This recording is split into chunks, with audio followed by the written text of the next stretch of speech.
আশরাফ, ইহুদিদের বড় একজন নেতা মদিনার, আর সেই ব্যক্তি হচ্ছে একজন ধনাঢ্য ব্যক্তি।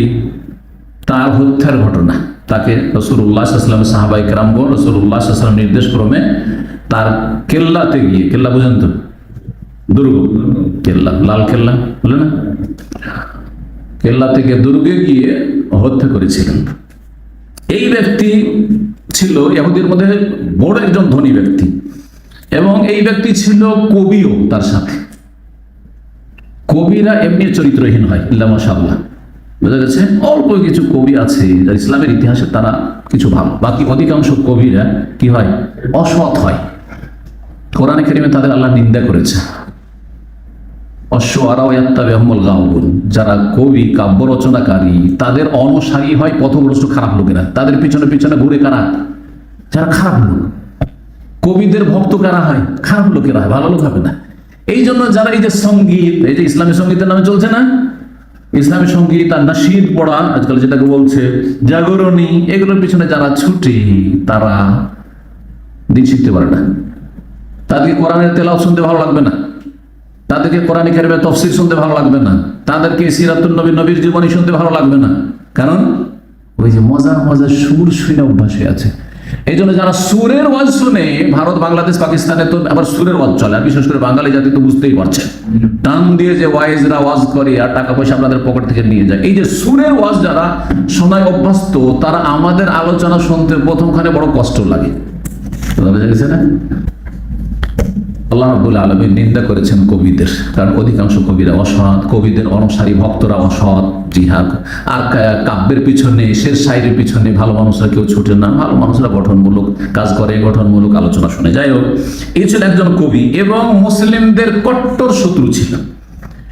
রাসূলুল্লাহ সাল্লাল্লাহু আলাইহি ওয়াসাল্লামের চরম শত্রুতা পোষণ করতো এই ইহুদি, এবং ইহুদি জাতি সবচেয়ে বদ জাতি। এই ইহুদি রাসূলুল্লাহ সাল্লাল্লাহু আলাইহি ওয়াসাল্লামের কুৎসা গাইতো।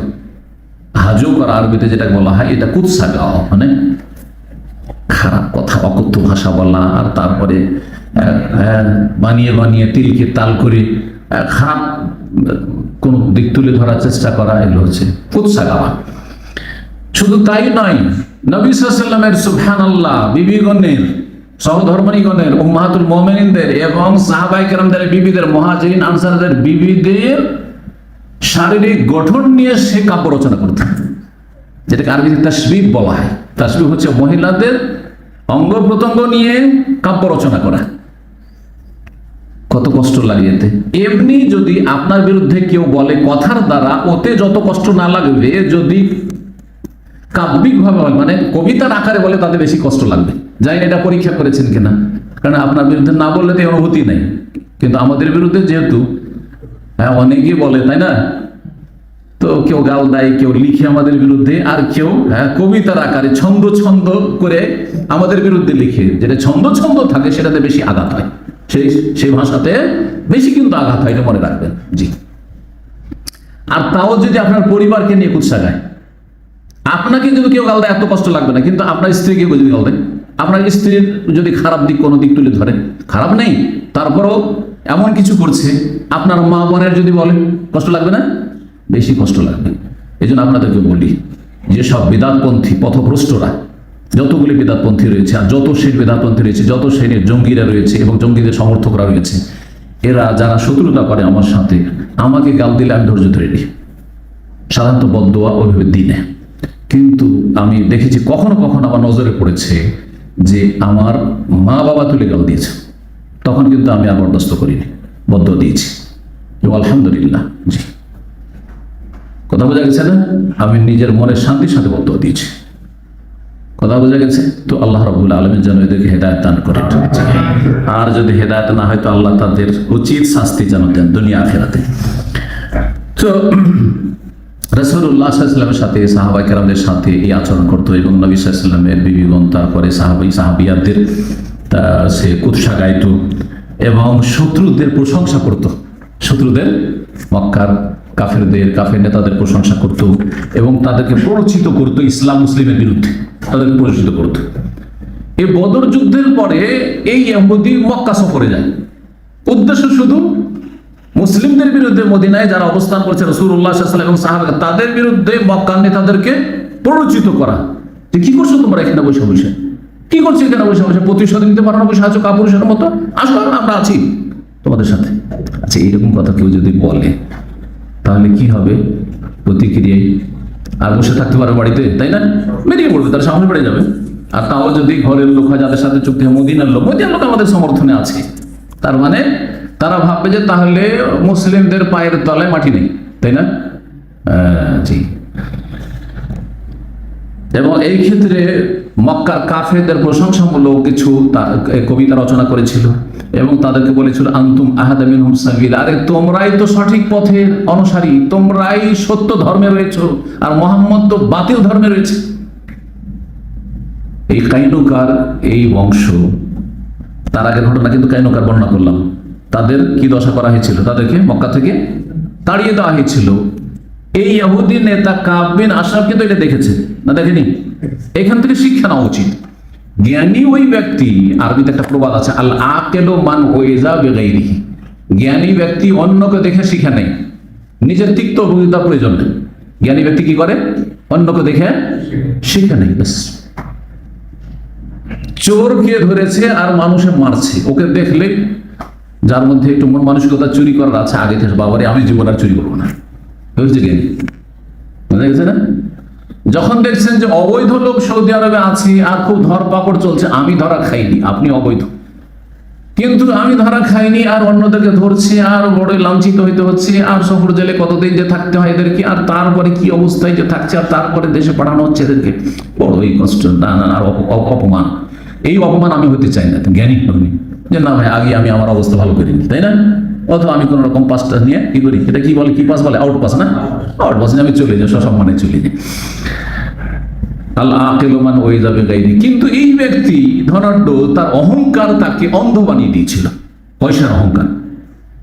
মান কয়েলকার যে দুর্দশা হলো তার থেকে কিছু শিখলো না সে।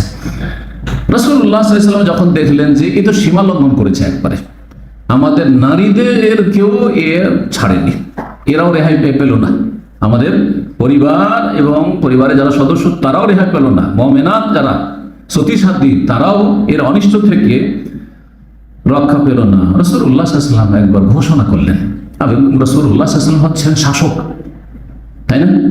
আর শাসকের এইরকম ঘোষণা করার অধিকার আছে, পাবলিকের নেই, কোনো আলেমের নেই, মুফতির নেই। কিন্তু এটা শুনে রাখবেন ভালো করে, কারণ আজকাল এই ধরনের ঘটনা থেকে কাব বিন আশরাফের সাথে যে আচরণ করেছে রাসূলুল্লাহ সাল্লাল্লাহু আলাইহি ওয়াসাল্লাম, এদের থেকে কিছু জঙ্গি খারেজির আছে, তারা কি করে, দলিল নেই যে দেখো এইভাবে তাহলে আত্মঘাতী হামলা করা অথবা গোপনে কাউকে হত্যা করা শরীয়ত সম্মত।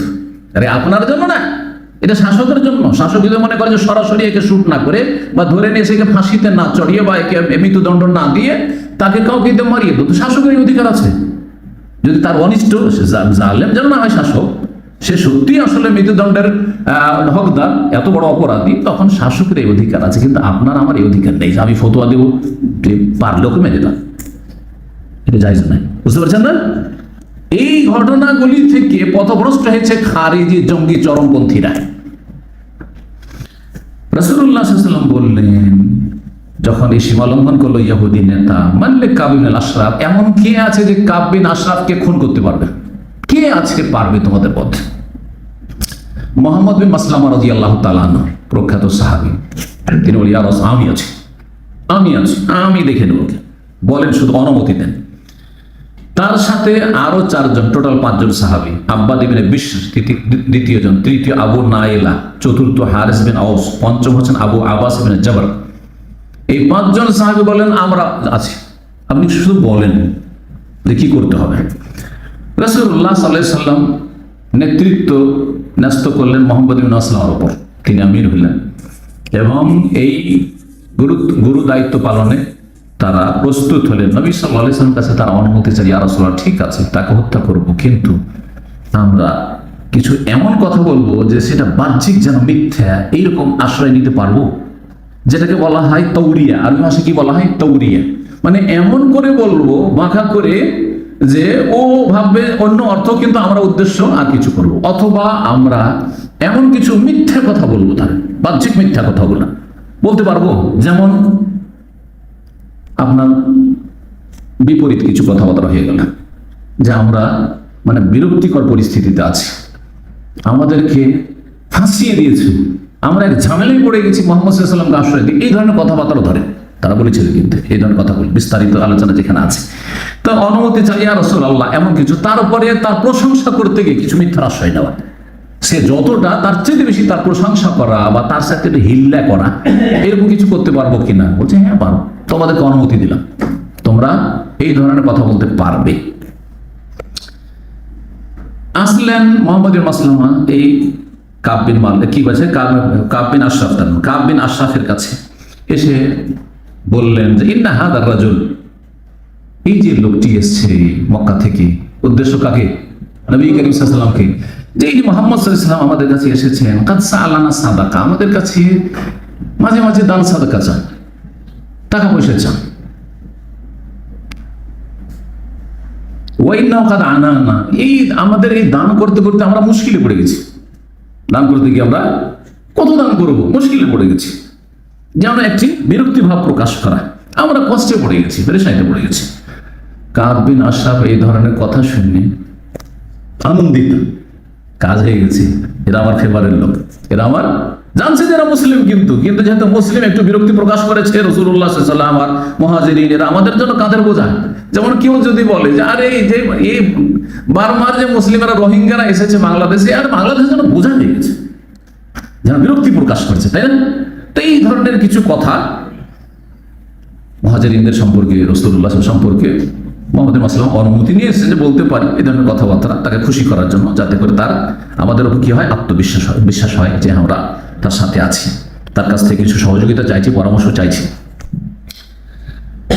তখন কাব বিন আশরাফ খুশিতে আর কি বলছে, হ্যাঁ আমি ভাবছিলাম যে একদিন এইরকম তোমরা বলবে, তোমাদের মুখ থেকে এই ধরনের কথা বেরোবে, হ্যাঁ তোমরা তোমাদের তিক্ত অভিজ্ঞতা হলে তোমরা বুঝতে পারবে, পরে বুঝবে, তখন বুঝোনি, আশ্রয় দিয়েছো।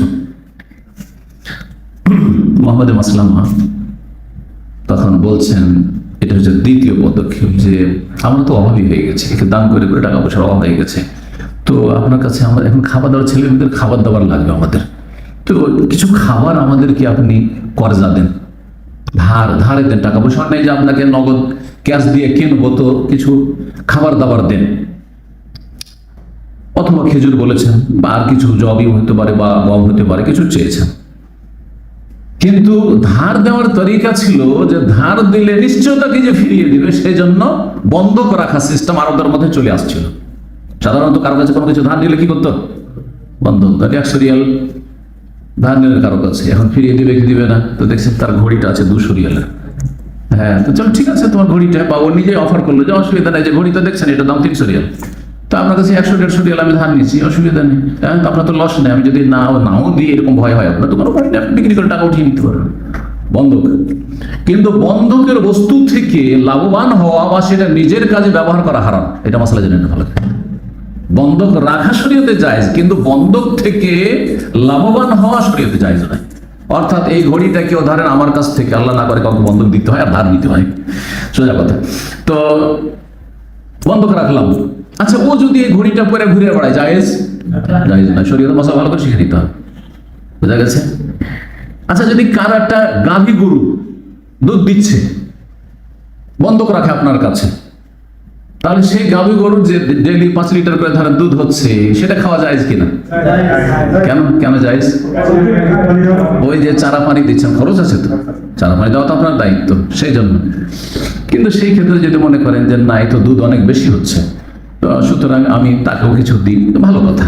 কিন্তু আপনি যদি এটা ইত্তেফাক করেন যে এটা আমি তোমার কাছ থেকে কিন্তু অতিরিক্ত এটা সুদ হিসাবে খাচ্ছি না, কারণ তোমার টাকা তুমি যেটা ধার নিচ্ছ তুমি তো অতটাই ফিরে না, আর আমি এই যে মাঝখান থেকে দুধ খাচ্ছি, এটা কিসের বিনিময়? ওই যে আমি চারা পানি দেবো আর আমি সেটাকে পোষবো, তো তাতে আমার কষ্ট আছে, মেহনত আছে আর খরচ আছে, সেই জন্য তার বিনিময়, সেই জন্য। কিন্তু এমন কিছু যেটাতে এমন কিছু নেই, সেটা ব্যবহার করা যায় কি?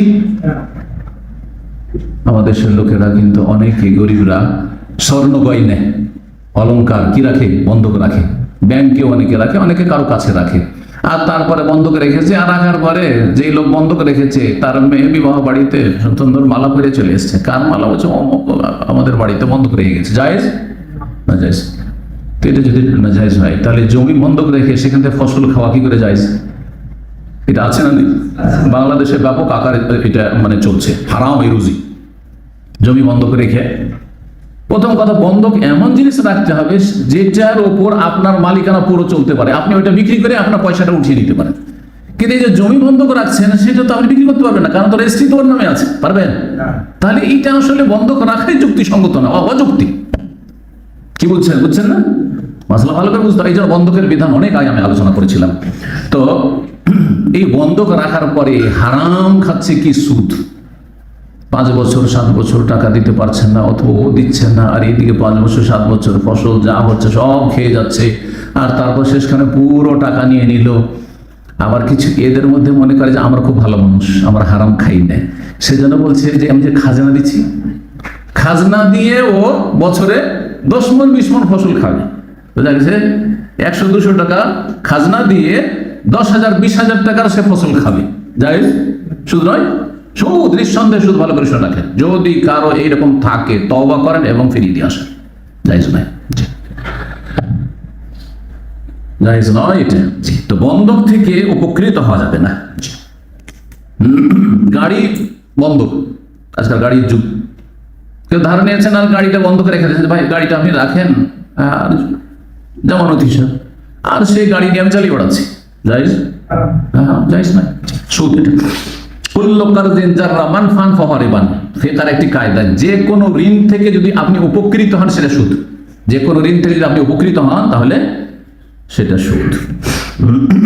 আজকাল বিভিন্ন বড় শহরগুলিতে আরেকটা হারাম ব্যবসা চলছে, কথা প্রসঙ্গ বলে দিই। সেটা করছে কি, যে একটা গরিব মানুষ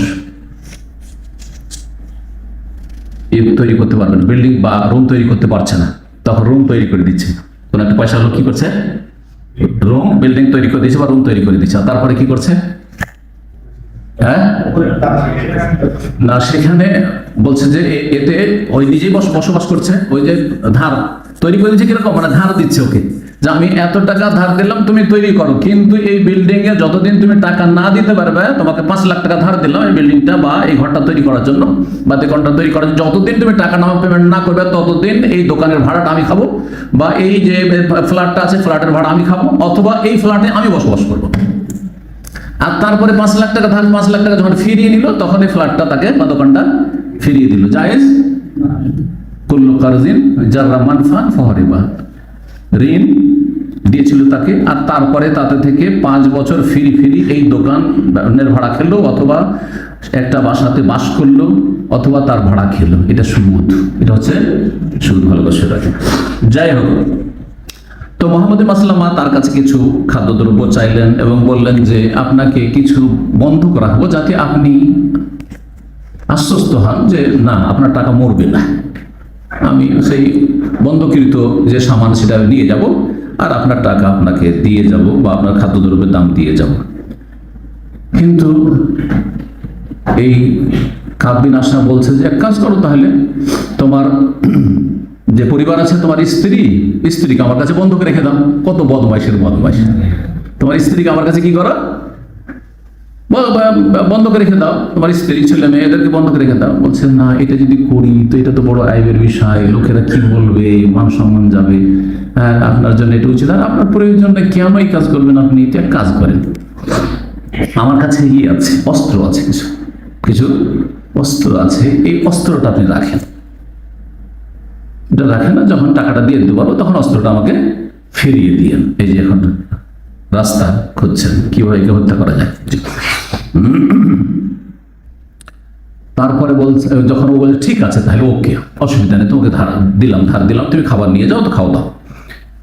তার সাথে বলছে যে আমার সাথে আরো কয়েকজন আরো সাথী সঙ্গী আছে, তারাও বড় অভাবী, তারাও খুব অভাবে আছে, ছেলে মেয়েদের খাবার দাবার ব্যবস্থা নেই, তো তারাও আপনার কাছে আসতে চায়, আর তারপরে তাদের কাছেও কিছু মালসামান খাদ্যদ্রব্য আপনার কাছে বিক্রি করেন এবং তাদের একটু উপকার করেন, আর তাহলে খুব ভালো হয়। বলছে ঠিক আছে, তাদেরকে নিয়ে আসিও, যাতে একা না পড়ে যায়, একা তখন করা সম্ভব হয়তো হবে না, তো সাথী সঙ্গে নিয়ে আসার জন্য। ঠিক আছে, তারপরে ওদেরকে নিয়ে আসলেন। রবিউল আউয়াল মাস 3য় হিজরি, 2য় হিজরিতে বদর যুদ্ধ হইল রমজানে, আর তারপরে 3য় হিজরি রবিউল আউয়াল মাসের 14 তারিখের রাত ছিল। সেই রাতে এই 5 জন সাহাবী যাদের নাম উল্লেখ করলাম, তারা তাদের সাথে নিজ নিজ অস্ত্র নিয়ে, কারণ সবাই অস্ত্র কি রাখবে, বন্দুক রাখবে ওইভাবে, আর তারপরে খাবার নিয়ে যাবে। তারপরে দুর্গের বাইরে তারা আসলেন, আসার পরে ডাক দিলেন তাকে, তখন সে দুর্গ থেকে তার বিল্ডিং থেকে নেমে আসলে। এই কাব বিন আশরাফের কেল্লা আমরা দেখেছি, এখনো আছে কিন্তু মদিনায় আছে। ওনার মসজিদে কুবার তো দেখেছেন, মসজিদে কুবার ব্যাক সাইডে আছে। ওখানকার স্থানীয় লোকদেরকে জিজ্ঞেস করলে ওরা বলতে পারবে যে কাব বিন আশরাফের কেল্লা কোথায় আছে। আরবিতে কেলা বলা হয় বা হিসন বলা হয়, তো কোথায় আছে, বা ড্রাইভারগুলোকে বললে ওরা ভিজিটে নিয়ে যাবে। তো আমাদের মদিনা ইউনিভার্সিটি থেকে নিয়ে যাওয়া হয়েছিল। এখনো সে পাথরের তৈরি করা তার বিল্ডিং এবং তার দুর্গ কেল্লা, মানে কেল্লার ধ্বংসাবশেষ ভেঙে চুরে আছে, কিন্তু আছে, তার লক্ষণ এখনো আছে। 1400 বছর হয়ে গেছে, তারপর কত মজবুত তার দুর্গ ছিল। সে তার দুর্গ থেকে নেমে আসলো। সেই দিন সে ছিল নতুন বর, অর্থাৎ সে বিয়ে করেছে। তারা তো একাধিক অনেক বিয়ে করতো। নতুন সেদিন এক মহিলাকে বিয়ে করেছে, আর বিয়ে করে সেদিন বাসর রাতে সেদিন আছে, সেদিন সে বাসর রাতে আছে। তার এই নববধূ বলল যে এই সময় এত গভীর অন্ধকার রাতে কোথায় যাচ্ছেন আপনি, যান না, নিষেধ করলো তাকে। এবং তার অন্তরে কিন্তু এই কথার উদ্রেক হয়েছে যে না, অবস্থা কিন্তু ভালো নাই। নিষেধ করেছে, বলছে যে আমাকে খুব ভয় লাগছে, মনে হচ্ছে যে